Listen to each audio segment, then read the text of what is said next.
YouTube ವೀಕ್ಷಕರೆಲ್ಲರಿಗೂ ಜೈ ಶ್ರೀನಿವಾಸನ್ ಗುರುಜಿ ಇರೋದು ಪೂರ್ವಕವಾದ ನಮಸ್ಕಾರಗಳು. ವೀಕ್ಷಕರೇ, ತಮ್ಮೆಲ್ಲರಿಗೂ ಜೈ ಶ್ರೀನಿವಾಸನ್ ಟಿವಿ ಕನ್ನಡ ಚಾನೆಲ್ಗೆ ಸ್ವಾಗತ ಸುಸ್ವಾಗತ. ಗುರು ಬ್ರಹ್ಮ ಗುರು ವಿಷ್ಣು ಗುರರ ದೇವೋ ಮಹೇಶ್ವರ ಗುರು ಸಾಕ್ಷಾತ್ ಪರಬ್ರಹ್ಮ ತಸ್ಮೈ ಶ್ರೀ ಗುರವೇ ನಮಃ. ಜೈ ಸಿದ್ಧಿವಿನಾಯಕ, ಜೈ ಶರಬೇಶ್ವರ, ಜೈ ಮಹಾಕಾಳಿ, ಜೈ ಮಹಾವತಾರ್ ಬಾಬಾ, ಜೈ ಕಾದ್ರಿ ಲಕ್ಷ್ಮೀ ನೃಸಿಂಹ, ಜೈ ಶ್ರೀಕೃಷ್ಣ, ಜೈ ಹನುಮಾನ್, ಜೈ ಶ್ರೀರಾಮ್, ಜೈ ಶ್ರೀರಾಮ್, ಜೈ ಶ್ರೀರಾಮ್. ಆರಾಮಾಗಿದ್ದೀರಾ ಸ್ನೇಹಿತರೆ? ಹುಷಾರಾಗಿದ್ದೀರಾ? ಇವತ್ತು ನಾವು ಮಾತಾಡಿಕೊಟ್ಟಿರ್ತಕ್ಕಂಥ ವಿಷಯ ಏನು ಅಂದರೆ 8, 17, 26 ಈ ತಾರೀಕಲ್ಲಿ ಹುಟ್ಟಿರ್ತಕ್ಕಂಥವ್ರಿಗೆ ಯಾವ ಉದ್ಯೋಗ ಸೆಲೆಕ್ಟ್ ಮಾಡಿಕೊಂಡ್ರೆ ಓದಿದ್ರೆ ಯಶಸ್ಸು ಸಿಗುತ್ತೆ, ಒಳ್ಳೇದಾಗುತ್ತೆ, ಪ್ರೋಗ್ರೆಸ್ ಆಗುತ್ತೆ, ಅಚೀವ್ ಮಾಡ್ತಾರೆ, ಇದ್ರ ಬಗ್ಗೆ ಮಾತಾಡೋಕೊಟ್ಟಿದ್ವಿ. ಈ ಕೂಡಲೇ ತಾವೆಲ್ಲ ಜೈ ಶ್ರೀನಿವಾಸನ್ ಟಿವಿ ಕನ್ನಡ ಚಾನಲ್ನ ಸಬ್ಸ್ಕ್ರೈಬ್ ಮಾಡಿ, ನಮ್ಮ ಎಲ್ಲ ವಿಡಿಯೋಗಳನ್ನ ಲೈಕ್ ಮಾಡಿ, ಶೇರ್ ಮಾಡಿ, ತಪ್ಪದೆ ಕಮೆಂಟ್ ಮಾಡಿ ಅಂತ ಹೇಳ್ತಾ ವಿಡಿಯೋ ಒಳಗೆ ಹೋಗೋಣವಾ? ಬನ್ನಿ. 8, 17, 26 8, 17, 26 ಈ ಸಂಖ್ಯೆನ ಆಳ್ತಕ್ಕಂಥ ಗ್ರಹ ಬಂದು ಶನಿಗ್ರಹ.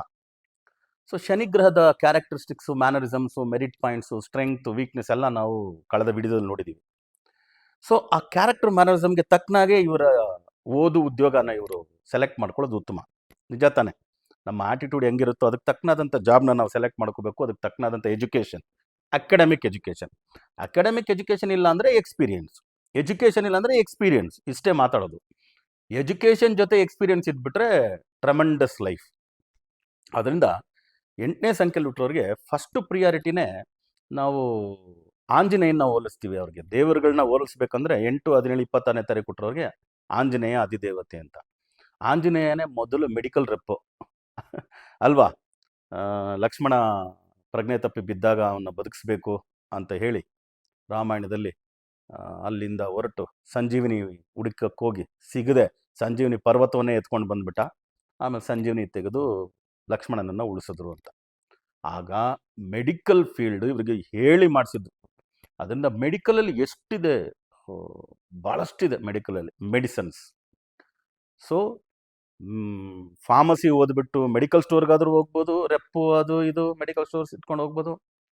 MBBS ಓದ್ಬಿಟ್ಟು ಡಾಕ್ಟರ್ ಆಗ್ಬೋದು, MD ಆಗ್ಬೋದು, ಮಾಸ್ಟರ್ ಆಫ್ ಡಾಕ್ಟ್ರಿಂಗಿಂದ ತಗೊಂಡು ಹೋಗ್ಬೋದು, FRS ವರೆಗೂ ಹೋಗ್ಬೋದು ಅಂತ ಇಟ್ಕೊಳ್ಳಿ. ಸೊ ಮೆಡಿಕಲ್ ರಿಲೇಟೆಡಲ್ಲಿ ಇವರು ಓದೋದು, ಅದರಲ್ಲಿ ಉದ್ಯೋಗ ಮಾಡೋದು ಭಾರಿ ಒಳ್ಳೇದಾಗುತ್ತೆ. ಇನ್ ಕೇಸ್ ಓದದೇ ಇರೋರನ್ನು ನಾನು ನೋಡಿದ್ದೀನಿ.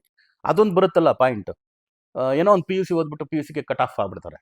PUC ಕಟ್ ಆಫ್ ಆದವರು ಕೂಡ ಫಾರ್ಮಸಿಯಲ್ಲಿ ಸುಮ್ಮನೆ ಮೆಡಿಕಲ್ ರೆಪ್ಪಾಗಿ ಸೇರಿ ಆಮೇಲೆ ನೋಡಿದ್ರೆ ಅವ್ರದ್ದೇ ಒಂದು ಫಾರ್ಮಸಿ ಕಂಪನಿ ಇಟ್ಕೊಂಡು ಓಕೆ ಮೆಡಿಸನ್ನ ಮ್ಯಾನುಫ್ಯಾಕ್ಚರೇ ಮಾಡ್ತಾ ಇರ್ತಾರೆ.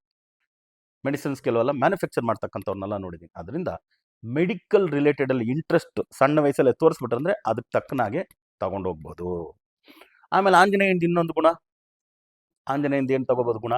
ಹಾರೋದು, ಯಾವಾಗಲೂ ಹಾರ್ತಾ ಇರ್ತಾನೆ ಆಂಜನೇಯ ಅಲ್ವಾ? ಹಾರ್ತಾರೆ ಅಂದರೆ aeronautical engineering, space research, ISRO, NASA ಇಲ್ಲೆಲ್ಲ ಸೇರ್ಬೋದು. So flight related, rocket related, helicopter related ಮಾಡ್ಬೋದು. ಒಂದು ಒಳ್ಳೆ ಚಾಪರ್ ಓಡಿಸೋರು ಆಗ್ಬೋದು, ಒಂದು ಒಳ್ಳೆ ಫ್ಲೈಟ್ ಬೋಯಿಂಗ್ ಓಡಿಸೋ ಪೈಲಟ್ ಆಗ್ಬೋದು. ಓಕೆ, ಅದೇ ರೀತಿ ಆರ್ಮಿ, ನೇವಿ ಎಲ್ಲದಕ್ಕೂ ಹೋಗ್ಬೋದು. Army, navy and air force. But air force first priority. ಯಾಕಂದರೆ ಆಂಜನೇಯ ಹಾರ್ತಾನೆ ಅಂದ್ವಿ ನಾವು. ಆಂಜನೇಯ ಹಾರ್ತಾನೆ, ಹಾರೋದೇ ಫಸ್ಟ್ ಅಲ್ವಾ?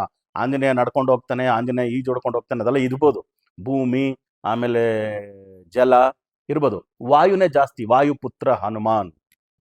ಆಗ ಇವರು ನೇವಿ ಆರ್ಮಿಗೆ ಸೇರ್ಕೊಂಡ್ರು ಸರಿ, ಅದು ಇಂಜಿನಿಯರಿಂಗ್ ಓದ್ತಾರೋ ಇಲ್ಲ ಮ್ಯಾನೇಜ್ಮೆಂಟ್ ಸ್ಟಡೀಸ್ ಓದ್ತಾರೋ, ಇವರು ಏರ್ಫೋರ್ಸ್ಗೆ ಹೋಗೋದು ಬೆಸ್ಟ್. ಸೊ ಇದು ಒಳ್ಳೆಯದು. ಆಮೇಲೆ ಖಂಡಿತವಾಗ್ಲೂ ಫಿಸಿಕಲ್ ಫಿಟ್ನೆಸ್ಸು ಇವರು ಚೆನ್ನಾಗಿ ಮೇಂಟೈನ್ ಮಾಡಲೇಬೇಕು ಬಾಡಿ. ಯಾಕಂದರೆ ಆಂಜನೇಯ ನೀವು ನೋಡಿ ಏನು ದೇಹ. ಸೊ ಜೈ ಚಿರಂಜೀವ ಜಗದೇಕ ವೀರ. ಆಮೇಲೆ ಅಸಾಧ್ಯ ಸಾಧಕ ಸ್ವಾಮಿ ಆಂಜನೇಯ ಸ್ವಾಮಿ. ಅದರಿಂದ ಯಾವ ಕೆಲಸ ಆಗಲ್ವೋ ಅದನ್ನು ಮಾಡಿ ತೋರಿಸ್ತಕ್ಕಂಥವ್ರು ಆಂಜನೇಯ ಸ್ವಾಮಿ ಅನ್ನೋದ್ರಿಂದ ಸ್ವಲ್ಪ ರಿಸ್ಕಿ ಜಾಬ್ಗಳು ಯಾವುದಿರುತ್ತೋ ಅದೆಲ್ಲ ಇವ್ರು ತಗೊಳ್ಳೋದು ಒಳ್ಳೆಯದು. ವ್ಯಾಪಾರಕ್ಕೂ ಸೂಟಬಲ್ ಆದಂಥವ್ರು. ಅದರಿಂದ ಬಿಸ್ನೆಸ್ ಮ್ಯಾನೇಜ್ಮೆಂಟ್ ಓದೋದು ಉತ್ತಮ. ಅವರು ಫಿನಾನ್ಸ್ಗೆ ಅಂತ ಸಪ್ರೇಟಾಗಿ ಹೋಗೋದು ಬೇಕಾಗಿಲ್ಲ. ಹಂಗೂ ಏನಾದರೂ ಓದಂಗಿದ್ರೆ ಫಾರಿನ್ ಸರ್ವಿಸಸ್ ಓದ್ಬೋದು. ಯಾಕಂದರೆ ಹಾರ್ತಾರೆ ಹೆಚ್ಚಾಗಿ ಅಂದ್ವಿ, ಹಾರ್ಕೊಂಡು ಹೋಗ್ತಾ ಇರ್ತಾರೆ. ಈ ದೇಶ ಬಿಟ್ಟು ಆ ದೇಶ, ಆ ದೇಶ ಬಿಟ್ಟು ಈ ರಾಜ್ಯ ಬಿಟ್ಟು ಈ ರಾಜ್ಯ, ಇದೆಲ್ಲ ಮಾಡ್ತಾರೆ ಅನ್ನೋದ್ರಿಂದ ಇವರು ಫಾರಿನ್ ಸರ್ವಿಸಸ್ ರಿಲೇಟೆಡ್ ಓದ್ಬೋದು, ಬಿಸ್ನೆಸ್ ರಿಲೇಟೆಡ್ ಓದ್ಬೋದು. ಇವರೇ ಒಂದು ಸ್ವಂತ ಎಂಪೈರ್ನ ಕಟ್ಕೋಬಹುದು, ಆ ಚಾನ್ಸಸ್ಸು ಇದೆ. ವ್ಯಾಪಾರದಲ್ಲಿ ಕೂಡ ಭಾಳ ಶೈನ್ ಆಗ್ತಾರೆ. ಇನ್ನು ಪಾಲಿಟಿಕ್ಸಲ್ಲಿ ಧಾರಾಳವಾಗಿ ಪಾಲಿಟಿಕ್ಸ್ಗೆ ಹೋಗ್ಬೋದು. ಯಾಕಂದರೆ ಇವರಿಗೆ ದಾಸತ್ವದ ಗುಣಗಳು, ಡೌನ್ ಟು ಅರ್ತ್. ಇವಾಗ ಯಾರನ್ನಾದ್ರೂ ಭೇಟಿ ಮಾಡೋದ್ರಿಂದ ಒಂದು ಡೌನ್ ಟು ಅರ್ತ್. ಅವ್ರ ಹತ್ರ ಎಷ್ಟೇ ದುಡ್ಡಿರ್ಬೋದು, ಎಷ್ಟೇ ನೇಮ್ ಆ್ಯಂಡ್ ಫೇಮ್ ಇರ್ಬೋದು, ವೆಲ್ದಿ ಪರ್ಸನ್ ಆಗಿರ್ಬೋದು, ಫಿಲ್ದಿ ರಿಚ್ ಇರ್ಬೋದು, ಓಕೆ, ಏನಿದ್ರು ಕೂಡ ಏನೋ ಒಂಥರ ಸಣ್ಣವ್ರು ಬಂದ್ರು ಸರಿ, ಯಾರು ಬಂದ್ರು ಸರಿ, ಎಲ್ಲರೂ ನೋಡ್ಬಿಟ್ಟು ಹಂಗೆ ಒಂದು ಎದ್ದು ನಿಂತ್ಕೊಳ್ಳೋದು, ಒಂದು ನಮಸ್ಕಾರ ಮಾಡೋದು, ಈ ಥರದ್ದೆಲ್ಲ ಪರವಾಗಿಲ್ಲ ಬಿಡಿ, ಅವರೇ ಇವ್ರನ್ನ ಇಲ್ಲ ನೀವು ಇಷ್ಟು ಅಚೀವ್ ಮಾಡಿದ್ದೀರಾ, ನೀವು ಇಷ್ಟು ಸಾಧನೆ ಮಾಡಿದ್ದೀರಾ ಅಂತ ಹೊಗಳೋದಕ್ಕೆ ಬಂದರೂ ಕೂಡ ಅಲ್ಲೇ ಸ್ಟಾಪ್ ಮಾಡಿ ಅದೆಲ್ಲ ಬಿಡಿ ಸರ್, ಅದೆಲ್ಲ ಏನು ದೊಡ್ಡ ವಿಷಯನ ಅಂತ ಹೇಳ್ತಕ್ಕಂಥ ಡೌನ್ ಟು ಅರ್ತ್ ವಿಷಯಗಳೆಲ್ಲ ಮಾಡಿದ್ರೆ ಬಹಳ ಪ್ರಧಾನವಾದಂಥ, ಮೊದಲೇ ನಾವು ಹೇಳಿದ್ವಿ 8, 17, 26 ಈ ಸಂಖ್ಯೆಯಲ್ಲಿ ಹುಟ್ಟಿರ್ತಕ್ಕಂಥ ಶನಿಗ್ರಹದ ಆಧಿಕ್ಯ ಅಂತ ಕರಿತೀವಿ. ಶನಿಗ್ರಹ ನಿಧಾನವಾಗಿ ಚಲಿಸುತ್ತೆ. ನಿಧಾನವಾಗಿ ಚಲಿಸೋದ್ರಿಂದ ಅವ್ರಿಗೆ ಪ್ರಧಾನವಾದಂಥ ಹುದ್ದೆಗಳು, ಉದ್ಯೋಗಗಳು ಸಿಗುತ್ತೆ ಅಂತ. ಆಮೇಲೆ ಶನಿಗ್ರಹವನ್ನ ಕರ್ಮಕಾರಕ ನ್ಯಾಯ ದೇವತೆ ಅಂತಲೂ ಕರೆಯೋದ್ರಿಂದ ಒಳ್ಳೊಳ್ಳೆ ಜಡ್ಜಸ್ ಆಗ್ಬೋದು ಜುಡಿಷಿಯರಿಯಲ್ಲಿ. ಸ್ವಲ್ಪ ಸುಳ್ಳು ಹೇಳೋ ಉದ್ಯೋಗ ಬಿಟ್ಬಿಟ್ಟು ನಿಜ ಹೇಳೋ ಉದ್ಯೋಗ ಹೋಗ್ಬೇಕು.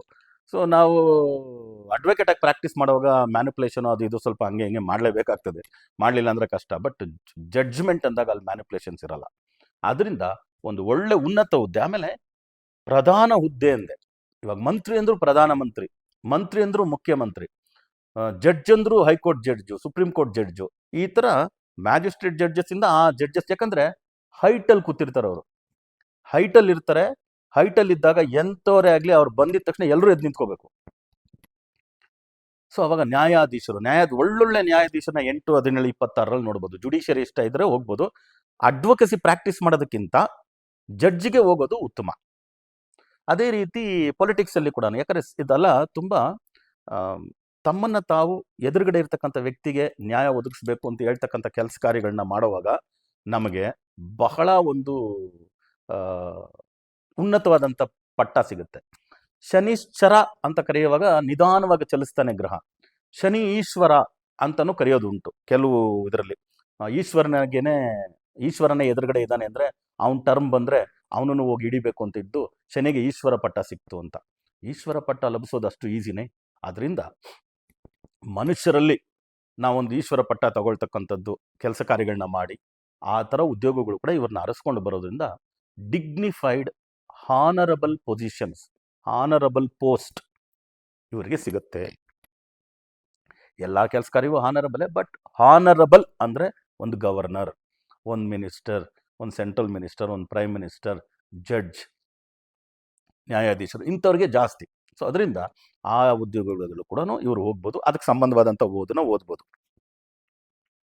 ಅದೇ ರೀತಿ ಈ ಕಬ್ಬಿಣಕ್ಕೆ ಸಂಬಂಧಪಟ್ಟಂಥದ್ದು ಬಹಳಷ್ಟು ಏನು ಇಂಧನ ಮತ್ತು ಕಬ್ಬಿಣ, ಇದಕ್ಕೆ ರಿಲೇಟೆಡ್ ಇಂಡಸ್ಟ್ರೀಸು, ಮೈನ್ಸು, ಇದಕ್ಕೆ ರಿಲೇಟೆಡ್ ಎಲ್ಲ ಕೆಲಸ ಕಾರ್ಯಗಳನ್ನ ಮಾಡಿಸ್ಬೋದು. ಭಾಳಷ್ಟು ಜನನ ಲೇಬರ್ಸ್ನ ಇಟ್ಕೊಂಡು ಇವರು ಇಂಡಸ್ಟ್ರಿಯಲಿಸ್ಟ್ ಆಗ್ತಕ್ಕಂಥದ್ದು, ಒಂದು ಕ್ಯಾಪಿಟಲಿಸ್ಟ್ ಆಗ್ತಕ್ಕಂಥದ್ದು, ಒಂದು ಆಂಟ್ರಪ್ರನರ್ ಆಗೋದು, ಈ ಯೋಗಗಳು ಕೂಡ ಇರೋದ್ರಿಂದ ಬಿಸ್ನೆಸ್ ಓದಿದ್ರೆ ಸಾಕು ಅದೆಲ್ಲ ಬಂದ್ಬಿಡುತ್ತೆ. ಸೊ ಅದಕ್ಕೆ ಸಂಬಂಧವಾದಂಥ ಇಂಜಿನಿಯರಿಂಗ್ಸು ಕೂಡ ಇವರು ಓದ್ಬೋದು.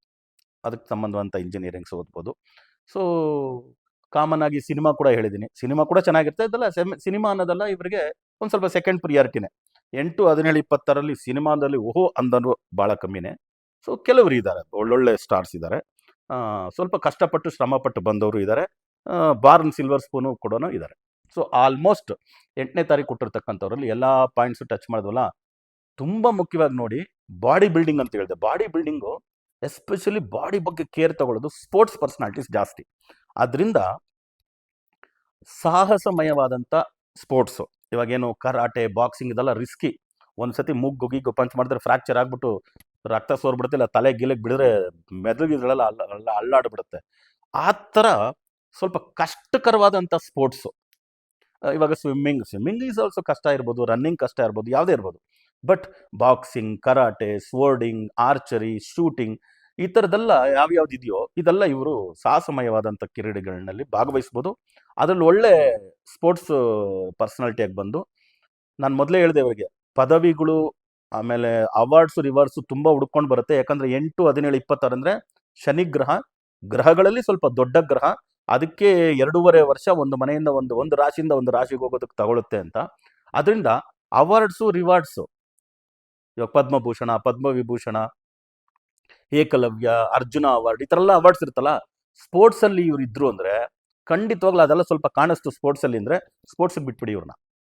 ಒಳ್ಳೆ ಬಾಡಿ ಬಿಲ್ಡ್ ಮಾಡ್ತಾರೆ, ಬಾಡಿ ಕಾನ್ಸಿಯಸ್ ಚೆನ್ನಾಗಿ. ಆಂಜನೇಯನ್ ನೋಡಿದ್ರೆ ನಾವು ಇನ್ನೇನು ಹೇಳೋದಕ್ಕಾಗುತ್ತೆ? ಆಂಜನೇಯನಷ್ಟು ಸಾಹಸಮಯ ಯಾರು ಮಾಡೋಕ್ಕಾಗುತ್ತೆ?